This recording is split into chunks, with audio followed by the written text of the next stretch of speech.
Friends, स्वागत है आपका प्रोफेसर टीम की इस वीडियो में। यहाँ पर हम प्राचीन इतिहास के one liner most important MCQs cover करेंगे। चैनल को सब्सक्राइब कीजिए, वीडियो को लाइक कीजिए और साथ ही साथ शेयर कीजिए। इस तरह के वीडियो हम आपके लिए लाते रहेंगे। शुरू करते हैं। क्वेश्चन फर्स्ट है, सिंधु घाटी सभ्यता के शहरों की गलियाँ कैसी थीं? जो सिंधु घाटी सभ्यता थी उसकी गलियाँ कैसी थी? तो आंसर है चौड़ी और सीधी। सिंधु सभ्यता की जो गलियाँ थी वो थी चौड़ी और सीधी। साथ ही साथ फ्रेंड्स ये एक दूसरे को समकोण पर काटती थी। हड़प्पा और मोहनजोदड़ो के खंडर किस नदी के तट पर मिले हैं? हड़प्पा और मोहनजोदड़ो के जो खंडर हैं वह किस नदी के तट पर मिले हैं? तो ये दोनों अलग अलग नदी के तट पर मिले हैं, जिसमें से हड़प्पा जो है वो रावी नदी के तट पर मिला है और मोहनजोदड़ो सिंधु नदी के तट पर है। सिंधु सभ्यता की लिपि कैसी थी? जो सिंधु सभ्यता थी उसकी लिपि थी अज्ञात। अज्ञात मतलब थी तो चित्रात्मक, लेकिन उस समय से लेकर अभी तक उसे पढ़ा नहीं जा सका, इसलिए उसको अज्ञात लिपि नाम दे दिया गया। बिना दुर्ग का एकमात्र सिंधु नगर कौन सा था? तो आंसर है चनहुदड़ो। चनहुदड़ो जो है वह बिना दुर्ग का एकमात्र सिंधु नगर था और यहाँ से प्रसाधन सामग्री मिली है। साथ ही साथ यह एक औद्योगिक नगर था। मैके एक इतिहासकार हैं, उन्होंने यहाँ से मनके बनाने का कारखाना ढूंढा। मोहनजोदड़ो का सबसे बड़ा भवन कौन सा था? तो धान्यागार, या ऑप्शन में अन्नागार आ जाए तो वो भी सही होगा। अन्नागार या धान्यागार दोनों एक ही बात है और इसका मतलब होता है अन्न भंडार जहाँ पर किया जाता है। तो इसकी लंबाई कितनी थी? इसकी लंबाई थी 45.71 मीटर ये लंबा था और 15.23 मीटर चौड़ा था। क्वेश्चन है, नृत्य करती हुई बालिका की मूर्ति कहाँ से मिली है? साथ ही आती है किस धातु की बनी थी? नृत्य करती हुई बालिका की मूर्ति एक तो कांसे से बनी हुई थी ये, और साथ ही आती मिली है मोहनजोदड़ो से। नेक्स्ट है, देवी माता की पूजा या मातृ देवी की पूजा। देवी माता हो या मातृ देवी हो दोनों एक ही हैं और इनका संबंध किस सभ्यता से है? तो ये है सिंधु सभ्यता से संबंधित। सिंधु सभ्यता का पत्तन नगर कौन सा था? पत्तन नगर, पत्तन मतलब होता है बंदरगाह, तो एक पत्तन नगर कौन सा था? लोथल, जो कि है अहमदाबाद गुजरात में। सिंधु अर्थव्यवस्था की ताकत थी, क्या ताकत थी? मतलब उस समय उनकी क्या करते थे वो लोग, मुख्य व्यवसाय क्या था उनका? तो उनका क्या था? कृषि और पशुपालन। टेराकोटा क्वेश्चन आ जाता है एग्जाम में। टेराकोटा का क्या मतलब है? टेराकोटा का मतलब है मिट्टी से बनी आकृति। हड़प्पा सभ्यता कैसी थी? हड़प्पा सभ्यता कह दो या कांस्ययुगीन सभ्यता कह दो, बात एक ही है। तो हड़प्पा सभ्यता कैसी थी? तो कांस्ययुगीन थी। भारत में खोजा गया सबसे पुराना शहर कौन सा था? भारत में खोजा गया सबसे पुराना जो शहर था वह था हड़प्पा। कालीबंगा कहाँ है? कालीबंगा जो है राजस्थान के हनुमानगढ़ जिले में। कालीबंगा कहाँ है? राजस्थान के हनुमानगढ़ जिले में। हड़प्पा सभ्यता की खोज किसने और कब की थी? तो हड़प्पा सभ्यता की जो खोज की थी वह की थी दयाराम साहनी ने। सन है 1921 से 1922 के मध्य की थी इन्होंने।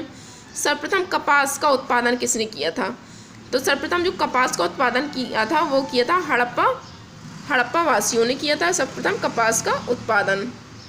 नेक्स्ट क्वेश्चन है, वैदिक आर्यों का प्रमुख भोजन क्या था? वैदिक आर्यों का प्रमुख भोजन था दूध और इसके उत्पाद।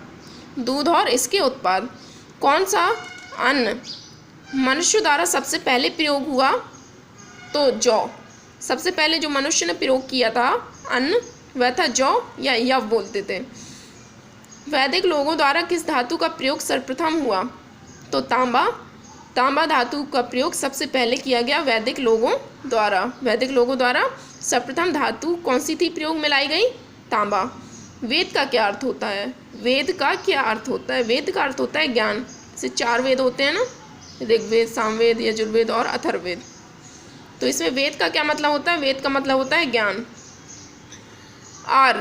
आर्य पूर्वों के साथ संघर्ष में सफल रहे क्यों?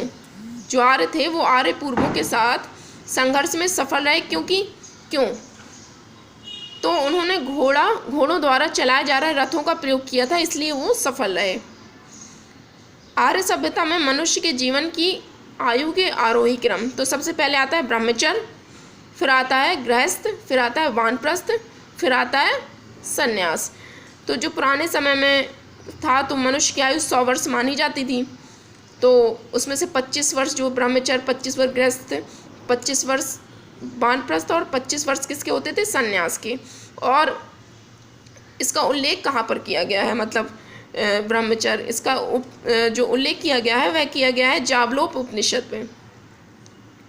आरंभिक वैदिक काल में वर्ण व्यवस्था किस पर आधारित थी? आरंभिक वैदिक काल में वर्ण व्यवस्था किस पर आधारित थी? तो व्यवसाय पर आधारित थी। किस पर आधारित थी? व्यवसाय पर। आर्यों को एक जाति कहने वाला यूरोपियन कौन था? आर्यों को एक जाति कहने वाला जो यूरोपियन था वह था कौन? Max Muller. मैक्स मूलर ने आर्यों को एक जाति कहा था, और ये कहाँ का था मैक्स मूलर? ये था यूरोपियन। आर्य जनजाति की प्राचीनतम बस्ती कहाँ है? आर्य जनजाति की प्राचीनतम बस्ती जो है वो है सप्त सिंधु। और सप्त सिंधु फैली कहाँ से कहाँ तक है? सप्त सिंधु फैली है सिंधु नदी से लेकर गंगा नदी तक, यह है सप्त सिंधु। अब है वैदिक युग में राजा अपनी प्रजा से जो कर वसूलते थे उसे क्या कहते थे? जो वसूला जाने वाला कर था उसे क्या कहते थे? उसे कहते थे बलि। और इसको जो वसूलता था, जो कर को वसूलने वाला था, बलि को वसूलने वाला था, वह भागदुक कहलाता था। भागदुक। प्रसिद्ध गायत्री मंत्र कहाँ से लिया गया है? प्रसिद्ध गायत्री मंत्र जो लिया गया है वह लिया गया है ऋग्वेद के तृतीय मंडल से। और ये समर्पित किसको है? गायत्री मंत्र सूर्य को समर्पित है। याद रखिएगा कि गायत्री मंत्र सूर्य को समर्पित है। सत्यमेव जयते कहाँ से लिया गया है? तो सत्यमेव जयते लिया गया है मुंडकोपनिषद से। सत्यमेव जयते लिया गया है मुंडकोपनिषद से। और सत्यमेव जयते का अर्थ क्या होता है? सत्यमेव जयते का अर्थ होता है हमेशा सत्य की ही विजय होती है। किस विदुषी ने वाद विवाद में अज्ञेय याज्ञवल्क्य को चुनौती दी थी? तो ये गार्गी थी, महान विदुषी थी ये, और इन्होंने जो है याज्ञवल्क्य को चुनौती दी थी वाद विवाद में। और इसका जो उल्लेख मिलता है वह मिलता है हमें बृहदारण्यक उपनिषद में। बृहदारण्यक एक उपनिषद था, उसमें हमें मिलता है याज्ञवल्क्य और गार्गी का वाद विवाद संवाद। अब है प्राचीन वैदिक युग की सभ्यता के बारे में सूचना कहाँ से मिली? प्राचीन वैदिक युग की सभ्यता के बारे में सूचना कहाँ से मिलती है? तो मिलती है ऋग्वेद से। वैदिक गणित का सर्वाधिक महत्वपूर्ण ग्रंथ कौन सा है? वैदिक गणित का सर्वाधिक महत्वपूर्ण जो ग्रंथ है वह है शुल्ब सूत्र। जौ, गेहूं, चावल तथा तंबाकू में से किस फसल का ज्ञान वैदिक काल में नहीं था? क्वेश्चन सीधा पूछा जाता है, 4 ऑप्शन दे देगा आपको। जौ, गेहूं, चावल और तंबाकू, इनमें से किस फसल का ज्ञान वैदिक काल में नहीं था? तो आंसर होगा तंबाकू का ज्ञान जो है वैदिक काल में नहीं था। प्रारंभिक आर्य कहाँ निवास करते थे? जो प्रारंभिक आर्य थे वो कहाँ पर निवास करते थे? वो करते थे गांवों में। क्वेश्चन है, उत्तर वैदिक काल के वेद विरोधी, जो वेद का विरोध करते थे और जो ब्राह्मण का विरोध करते थे, उन धार्मिक अध्यापकों को क्या कहते थे? उन धार्मिक अध्यापकों को कहते थे श्रमण। जो किसका विरोध करते थे? वेद का विरोध करते थे और ब्राह्मण का विरोध करते थे। उन अध्यापकों को कहते थे क्या? श्रमण कहते थे। तो फ्रेंड्स, ये वीडियो यहीं पर समाप्त होता है। इस तरह के वीडियो हम आपके लिए लाते रहेंगे, तो चैनल को सब्सक्राइब करना ना भूलें। साथ ही साथ साइड में बेल आइकन लगा, उसको